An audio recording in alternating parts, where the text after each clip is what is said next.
Hey everyone, I want to take a couple of minutes today to talk about a heartbreaking story out of Sri Lanka. A story that's shaken both the Buddhist community and those who follow news from around the world.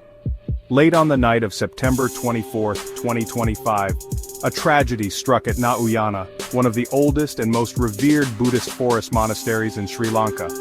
Imagine a serene, ancient place nestled in the mountains, surrounded by 5,000 acres of lush forest. Now picture a group of monks making a routine journey up the steep slopes in a small cable-operated rail car, a makeshift cabin really, headed to their meditation huts in the upper reaches of the monastery. But that night, something went horribly wrong. Around 9 p.m., the cable holding the car suddenly snapped. In seconds, the rail car sped downhill, jumped the tracks, and crashed violently into a tree.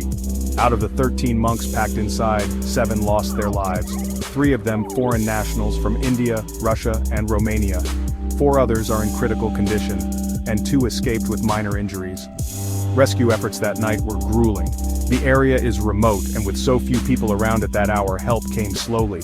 Local residents who rushed to the scene described chaos. Monks thrown from the wreckage, blood staining the forest floor, and a cable frayed beyond repair.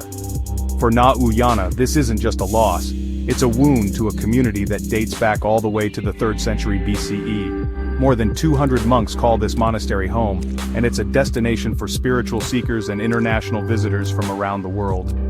The tragedy has sparked big questions about safety at remote religious sites. These cable cars and makeshift transport systems might seem like a simple solution for getting up steep mountains, but when maintenance slips or safety standards aren't followed, the results can be devastating.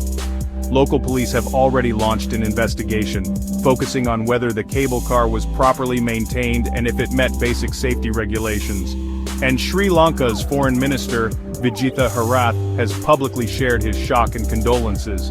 But for the families and the monastic community, those words can't heal the pain or bring back those who were lost. So, why does this story matter beyond Sri Lanka? Because it's a stark reminder, even places built for peace and reflection aren't immune to tragedy. And as more people travel to remote sites, whether for faith, adventure, or escape, we can't afford to overlook safety. Thanks for listening. If you found this update important, consider subscribing for more news that goes beyond the headlines.